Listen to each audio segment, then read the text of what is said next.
Bom dia, família. Bom dia. É Douglas Novaes e essa aqui ao lado é nossa incrível irmã espiritual, Isabela Lira. Isabela é uma discípula muito especial, né? Nós nos conhecemos há 8 anos.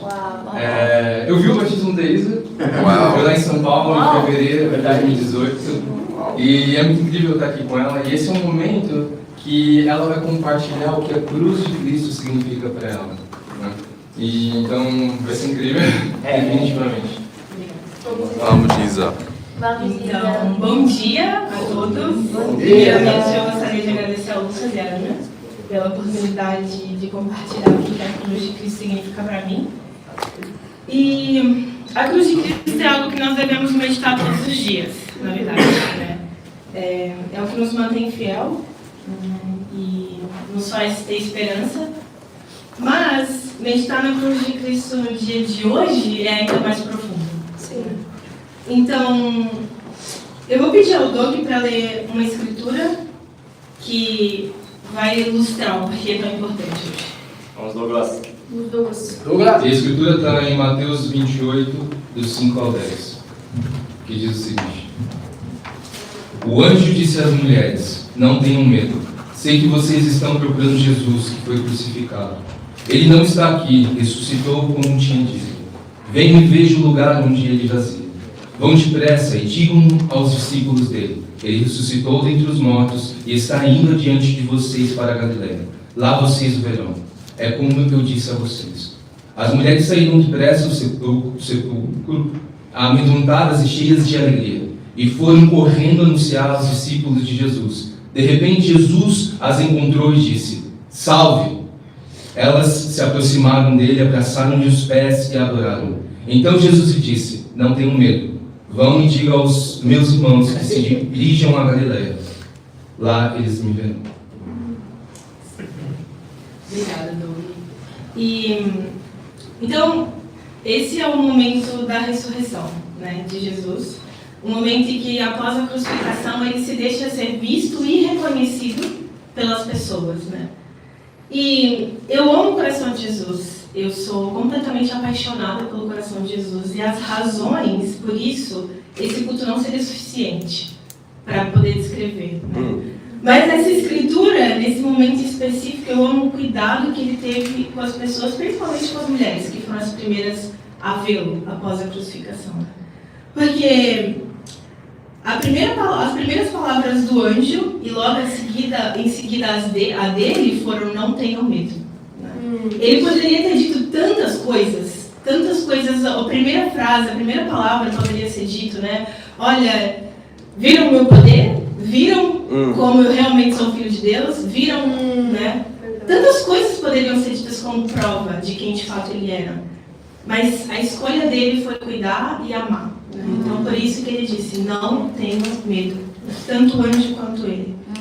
E eu não sei o coração de vocês, mas antes de eu me tornar uma discípula, e sempre mais profunda e aberta até hoje ainda, né? Esse pode ser o meu coração muitas vezes, que quando eu paro para analisar e vasculhar, o que eu mais encontro é medo.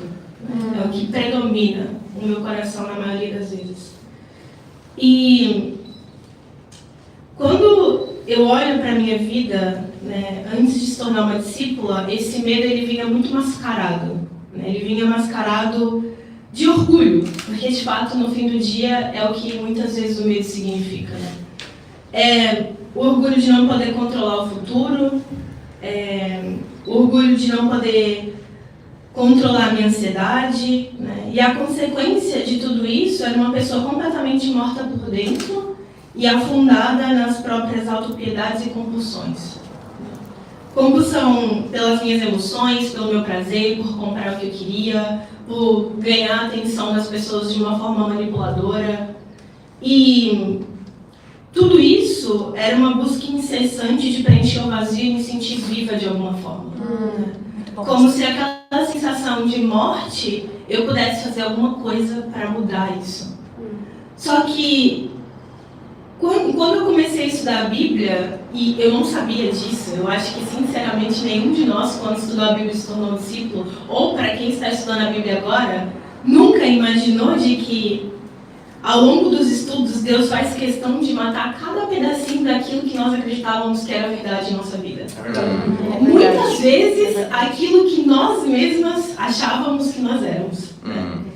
E o que isso traz? Medo. Né? Puro e completo medo. Porque isso é o que ajuda cada um de nós a perceber o que há dentro da gente que impede que a gente enxergue a cruz de Cristo como ela verdadeiramente é. Não a cruz de Cristo enfeitada, bonita e com um sangue fictício que a gente vê em tantas imagens, mas nua e crua. Como ela verdadeiramente foi, como ela verdadeiramente é. E quem aqui não achou que as coisas se tornariam mais fáceis ao longo dos estudos ou quando se tornou assim? Agora que eu estudo na Bíblia, vai ficar tudo bem. Agora eu me tornei um discípulo, agora eu tenho certeza que vai ficar tudo bem. Leve engano. Né? A verdade é que quando o seu coração é exposto diante da cruz, você percebe que foram seus pecados que pregaram Jesus lá. E não há nada mais assustador do que isso. Perceber que um sangue de inocente foi derramado pelas suas ações, pelos seus pecados. Né? E, sinceramente, eu acredito que esse é o plano de Deus para cada um de nós. Nos ajudar a perceber quem nós somos, para que só assim a gente crucifique aquilo que nos afasta dele. Essa é a única maneira. Todos os outros atalhos que nos foram apresentados, que me foram apresentados ao longo do caminho, é uma mentira. Não existe. A única forma de chegar até a cruz e se colocar aos pés dela é esvaziar o seu eu e crucificar os seus pecados junto com Jesus naquela cruz. Né? E isso é o que mais me dá esperança, e eu quero muito que seja a esperança de cada um de vocês que estão aqui no São Discípulos hoje. Né? Ainda que a cruz de Cristo se trate sobre crucificação, hoje a prova viva é de que ela é sobre ressurreição também. Não é uma má notícia olhar para dentro de você e reconhecer aquilo que ainda não é. Por quê? Porque ainda não é. Mas se é o que você quer, se você está disposto a calcular o custo de se tornar um discípulo totalmente comprometido, a cruz de Cristo garante que você vai ressuscitar junto com ele também. Então isso é uma ótima notícia. Muito bom, Isa. Então, é isso que a cruz de Cristo significa para mim. Né? Poder conhecer a Deus e olhar para trás e ver que, ainda que os meus pecados tenham colocado Jesus lá de fato, a bondade dele e o poder dele é o que me ressuscitou para viver uma vida completamente digna e nova, né? Então, eu quero muito animar cada um de vocês que estão aqui, sendo discípulos, estando no caminho para se tornar um discípulo ou estando aqui pela primeira vez.